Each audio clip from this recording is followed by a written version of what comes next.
Hello అండి. Welcome to Subbu's kitchen. ఈరోజు వీడియోలో ఈవినింగ్ స్నాక్స్ గోధుమ పిండితో బిస్కెట్స్ ఎలా చేసుకోవాలో చూపించబోతున్నాను. ఈవినింగ్ టైంలో పిల్లలకి తినటానికి ఏమీ లేనప్పుడు అప్పటికప్పుడు గోధుమ పిండితో ఇలా బిస్కెట్స్ చేసి పెట్టారంటే చాలా టేస్టీగా ఉంటాయి. పిల్లలకి చాలా బాగా నచ్చుతాయి. ఈ విధంగా చేసి పెట్టారంటే ఇష్టంగా కూడా తింటారు. పైన క్రిస్పీగా లోపల సాఫ్ట్‌గా చాలా బావుంటాయి. ఇలా ఒక డబ్బాలో స్టోర్ చేసుకుంటే ఎక్కువ రోజుల వరకు కూడా నిల్వ ఉంటాయి. తప్పకుండా ట్రై చేసి మీకెలా వచ్చాయో కామెంట్ చేయండి. ముందుగా అయితే ఒక మిక్సింగ్ బౌల్ తీసుకొని అందులోకి హాఫ్ కప్ వరకు పంచదారని వేసుకోండి. మీరు పంచదారకు బదులు బెల్లాన్నైనా యూజ్ చేసుకోవచ్చు. అదే కప్ తోటి హాఫ్ కప్ వరకు నెయ్యిని వేసుకోండి. నెయ్యి ఎక్కువ లేకపోతే కనుక సగం నెయ్యి, సగం నూనెను కూడా యూజ్ చేసుకోండి. అచ్చం నెయ్యితో చేసుకుంటే టేస్ట్ చాలా బావుంటాయి.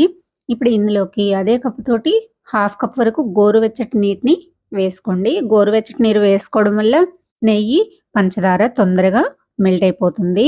చూసారు కదా! ఈ విధంగా విస్కర్‌తో కానీ లేదంటే స్పూన్‌తో కానీ పంచదార కరిగిపోయేంత వరకు కరిగించుకున్న తర్వాత జీడిపప్పు, బాదం పప్పుని ఇలా పౌడర్ చేసుకొని ఒక పావు కప్పు వరకు వేసుకోండి. అలానే ఒక టేబుల్ స్పూను తెల్ల నువ్వులు వేసుకున్నాను. ఒక చిటికెడు ఉప్పు వేసుకొని ఇవి కూడా బాగా ఇలా కలిసిపోయేలాగా కలిపేసుకోండి. తెల్ల నువ్వులకు బదులు నల్ల నువ్వులు ఉన్నా కూడా వేసుకోవచ్చు. చూసారు కదా! ఈ విధంగా బాగా కలిపేసుకున్న తర్వాత ఇప్పుడు ఇందులోకి గోధుమ పిండిని యాడ్ చేసుకుందాము. ముందైతే 2 కప్పుల వరకు గోధుమ పిండిని యాడ్ చేసుకొని కలిపేసుకున్న తర్వాత ఎక్స్‌ట్రా ఏమన్నా పడితే మరలా తర్వాత వేసుకొని కలుపుకుందాము. ఇప్పుడైతే గోధుమ పిండిని వేసుకొని ఇలా కలుపుకున్న తర్వాత కొంచెం పిండి జారుడుగా ఉంది కాబట్టి ఇంకొక కప్పు గోధుమ పిండిని తీసుకొని అందులో హాఫ్ కప్ వరకు వేసుకొని కలిపేసుకుందాము. ఈ విధంగా వేసుకొని కలుపుకోండి. పిండి కొంచెం సాఫ్ట్‌గానే ఉండాలి. మరీ గట్టిగా ఉండకూడదు. నేను చూపిస్తున్న విధంగా ఇలా సాఫ్ట్‌గా కలిపేసుకోండి. పిండి కలిపిన తర్వాత చూపిస్తున్నాను. చూసారు కదా! ఇలా లోపల పిండి పొరలు పొరలుగా వచ్చేసింది. ఈ విధంగా పిండిని కలుపుకుంటే బిస్కెట్స్ చాలా బాగా వస్తాయి. చూసారా? మొత్తంగా పిండి 2.5 కప్పుల వరకు పట్టింది. ఈ పిండి మీద ఒక మూత పెట్టేసి పక్కన పెట్టేసుకుందాము. ఒక 5 నిమిషాల తర్వాత పిండి ఇంకొంచెం సాఫ్ట్‌గా అయిపోయింది. ఇప్పుడు ఇలా పెద్ద సైజు పిండి ముద్దల్ని తీసుకొని ఇలా చేత్తో మళ్ళీ సాఫ్ట్‌గా అయ్యేంత వరకు కలిపేసుకొని ఇలా చపాతీని చేసేసుకుందాము. పిండికి ఆయిల్ కానీ, పిండిని కానీ ఏం వేసే పని లేదండి. ఇలా చపాతీ చేసుకుంటే సరిపోతుంది. చపాతీని మరీ పల్చగా కాదు, మరీ మందంగా కాదు, మీడియం మందంతోటి చేసుకున్నామంటే బిస్కెట్లు చాలా బాగా వస్తాయి.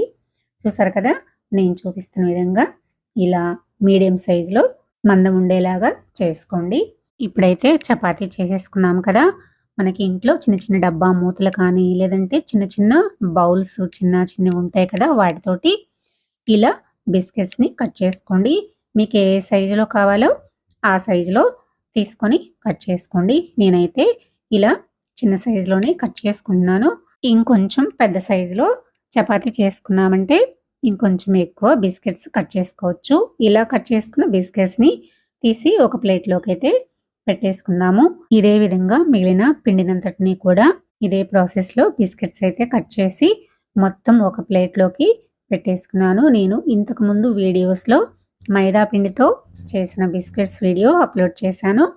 మీకు టైం ఉంటే తప్పకుండా ఆ వీడియోను కూడా చూడండి. ఈ విధంగా ప్లేట్‌లో పెట్టేసుకొని బిస్కెట్స్‌ని పక్కన పెట్టేసుకుందాము.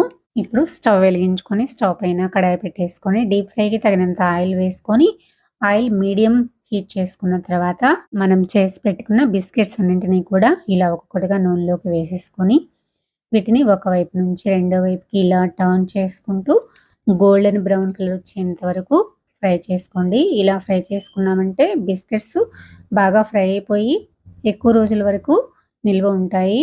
చూసారు కదా! ఈ విధంగా చేసుకున్న తర్వాత వీటిని ఒక బౌల్లోకి వేసేసుకుందాము. ఇవి బాగా క్రిస్పీగా కనుక ఫ్రై చేసుకున్నామంటే టేస్ట్ కూడా చాలా బాగుంటుంది. ఇవి పూర్తిగా చల్లారిన తర్వాత ఒక డబ్బాలో స్టోర్ చేసుకున్నామంటే మనకి ఎన్ని రోజుల వరకైనా నిల్వ ఉంటాయి. తప్పకుండా మీరు కూడా ట్రై చేసి మీకు ఎలా వచ్చాయో కామెంట్ చేయండి. నా వీడియో నచ్చితే లైక్ చేయండి, సబ్స్క్రైబ్ చేయండి, షేర్ చేయండి. మరో మంచి వీడియోతో మళ్ళీ కలుద్దాం. Thanks for watching.